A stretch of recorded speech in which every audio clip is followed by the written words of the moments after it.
Chapter 107. Istirahat. Tanggal 13 Maret tahun 2013. Itu adalah ingatan dari masa lalu, kisah masa kecil. Saya masih merindukannya, karena itu adalah satu-satunya ulang tahun yang saya miliki di mana semua orang hadir. Kakek, ayah, opa, dan bahkan ibu. Saya ingin melihat apa yang terjadi pada hari itu sekali lagi. Saya ingin mengukirnya di kepala saya, sehingga saya bisa mengingatnya selama sisa hidup saya. Tanggal 13 Maret tahun 2013. Apakah ini akan berhasil? Awalnya saya tidak yakin, tetapi ketika saya menyesuaikan jam kapsul waktu di sebelah Kim Ha-jin. Wong. Tiba-tiba aku diliputi cahaya putih. Petik 2 tanda tanya petik 2. Sebelum saya perhatikan, saya telah menjadi diri saya yang lebih muda dan menatap sebuah taman yang akrab, di mana pesta ulang tahun terjadi. Ada balon yang berlabuh di tanah, dan di atas meja besar ada kue dengan karakter kartun dan segala macam makanan lezat. Nayun. Pada saat itu, tangan besar menyentuh pundakku. Terkejut oleh berat tangan, tubuh saya menjadi kaku. Kemudian, suara ramah terdengar sekali lagi. Nayun. Itu adalah suara seorang pria yang belum melewati masa puber. Tapi aku tahu betul suara siapa itu. Aku nyaris tidak bisa menahan air mataku. Hari ini adalah hari yang baik. Saya tidak perlu menangis. Petik 2. Opa, Anda di sini. Lidah saya tidak bergerak sebaik yang saya inginkan, tetapi saya memutuskan untuk mengabaikannya. Opa berlutut dan terkekeh. Tebak hadiah apa yang kudapat untukmu? Sebuah skuter. Petik 2. Opa membuat wajah bingung. Mobil elektronik untuk anak-anak. Saya tahu dia menghabiskan 3 bulan uang saku untuk membelinya. Apakah ada yang memberitahumu? Terkejut, dia tersenyum masam. Saya berlari ke pelukannya. Terima kasih. Dia tampak agak kecewa karena aku tahu tentang hadiahnya, tetapi dia tersenyum dan mengangkatku. Akulah yang harus berterima kasih. Kemudian, pintu depan menjadi berisik. Masih bersandar di lengannya, aku melihat melewati bahunya. Ayah datang dengan kakek.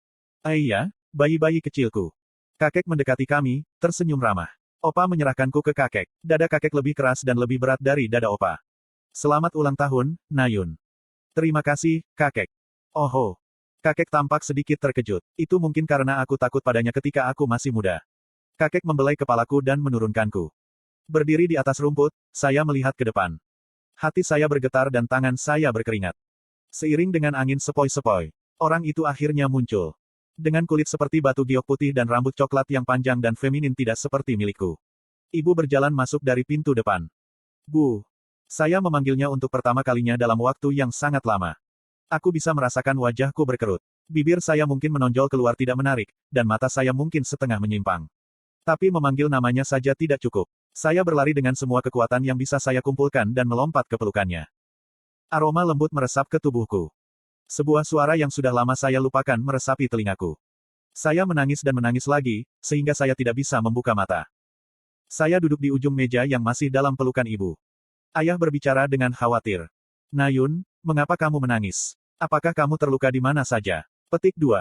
Biarkan dia masih anak-anak. Petik 2.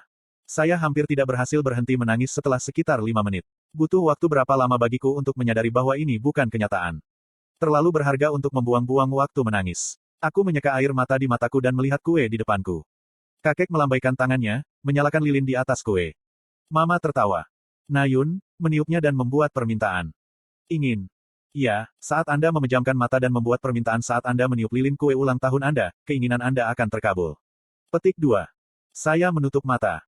Saya tidak mengharapkan sesuatu yang berlebihan, hanya saja saya akan mengingat momen ini selama sisa hidup saya. Aku meniup lilin, lalu membuka mataku. Tepuk-tepuk-tepuk. Semua orang bertepuk tangan dan mengucapkan selamat ulang tahun untukku. Di dalam pelukan ibu, aku memegang tangannya dan tersenyum cerah. Ini dia, skuter. Oh, kapan cucu saya mendapat begitu banyak? Petik 2. Petik 2. Itu karena kamu memberinya terlalu banyak uang, ayah.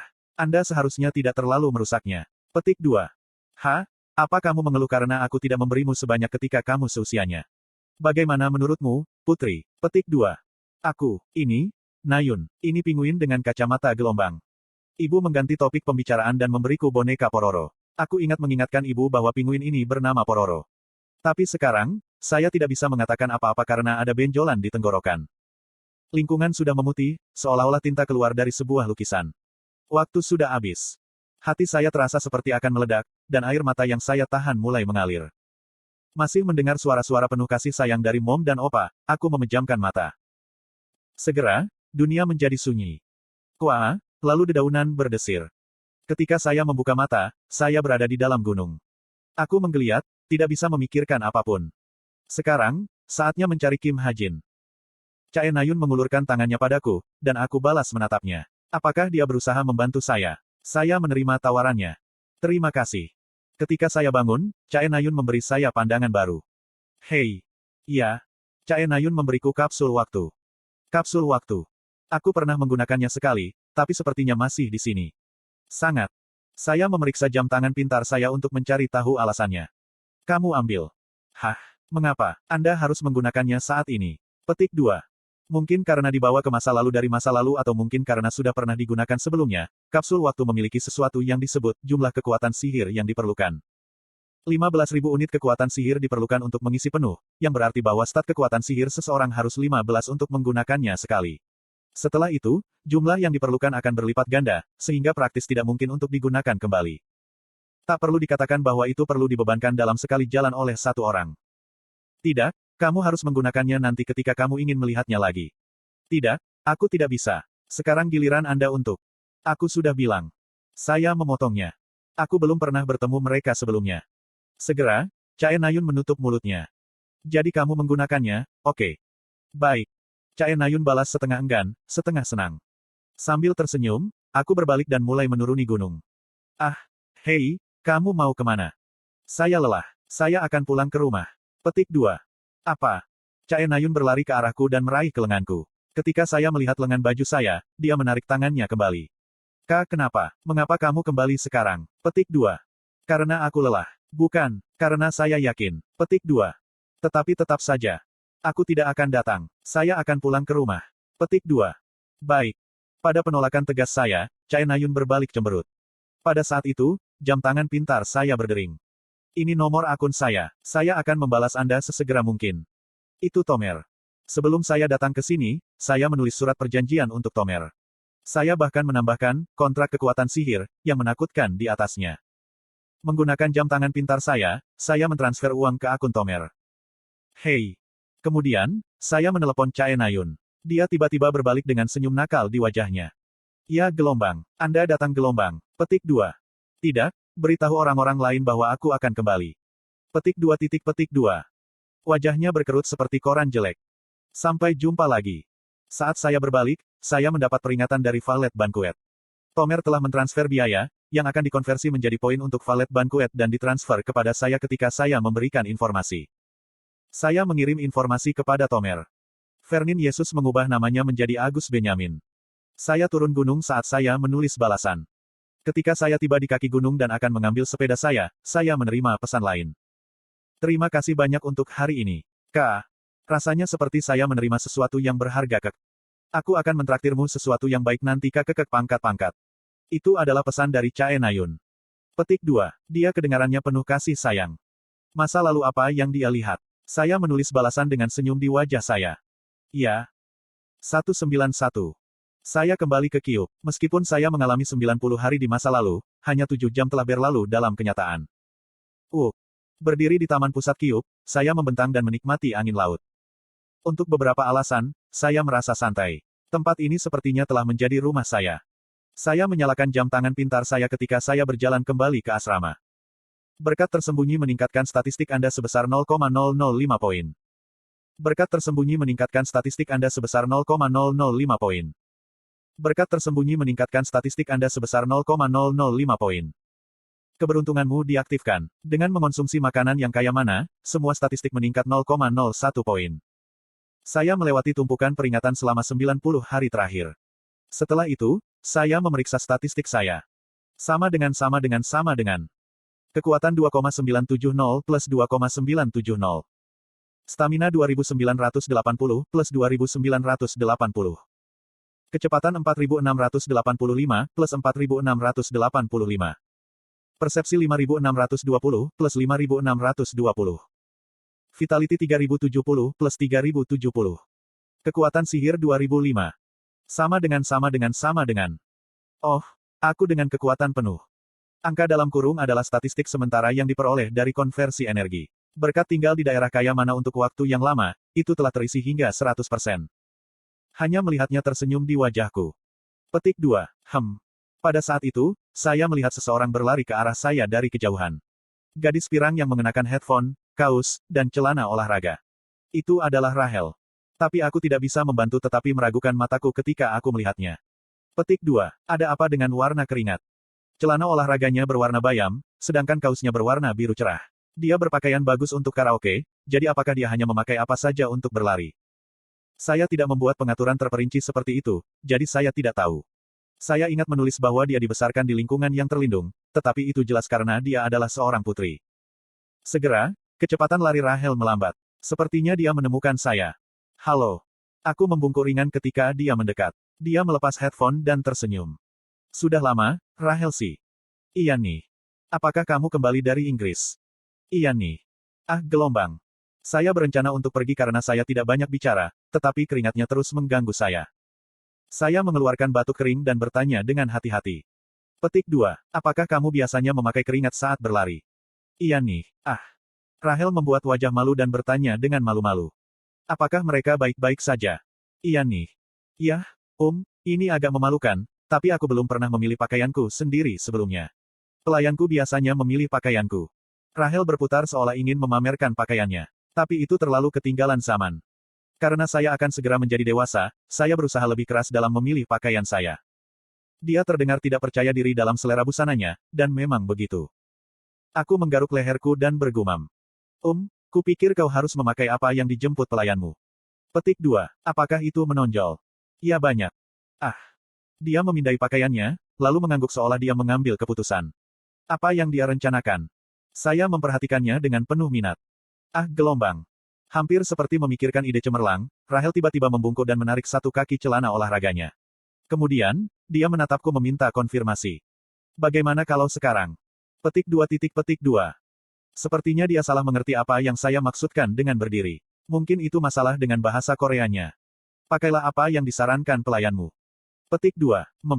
Rahel tampak agak kecewa dengan reaksiku, ketika dia melirik kakinya sejenak, lalu menarik kaki celana olahraga yang lain. Bagaimana tentang tarik mereka berdua? Oh. Rahel menarik kembali celana olahraganya. Aku menghela nafas lega dan bertanya. Apakah kamu keluar dalam pelarian? Iya nih. Hajin sih harus memiliki. Kembali dari salon. Anda memiliki janggut sekarang. Petik 2. Iya nih. Ah. Ya. Saya akan membeli ayam goreng dan kembali. Petik 2. Ayam goreng. Iya, ayam goreng, jokbal, bosam, dan pizza. 1. Rahel memiringkan kepalanya. Saya memberi penjelasan singkat. Saya makan banyak. Saya melihat. Aku juga, Rahel bergumam pelan pada dirinya sendiri dan tersenyum. Kalau begitu aku akan lari lagi. Ya, selamat malam. Dengan itu, Rahel pergi berlari, dan aku mengawasinya sebentar sebelum berjalan ke kafetaria. Saya pulang ke rumah dengan kedua tangan penuh makanan. Tetapi ketika saya membuka pintu, Evandel tidak berlari ke arah saya seperti yang saya harapkan. Evandel. Merasa agak aneh, saya berjalan ke ruang tamu. Kemudian, saya sedikit terkejut.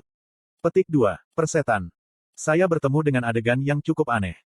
Hayang menatapku dari titik tertinggi di menara kucingnya, dan Evandel sedang tidur memeluk pilar menara.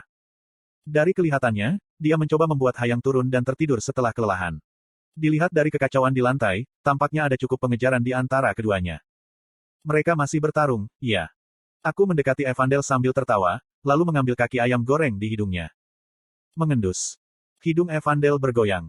Kemudian, dia membuka mulutnya lebar-lebar. Hap. Dan menggigit di udara kosong. Nyam. Ketika dia tidak bisa merasakan apapun setelah mengunyah berulang-ulang, Evandel mengerutkan keningnya. Pada saat itu, Hayang melompat turun dari menara kucing. Pabat. Cakar Hayang menghantam kepala Evandel, dan mata Evandel terbuka lebar.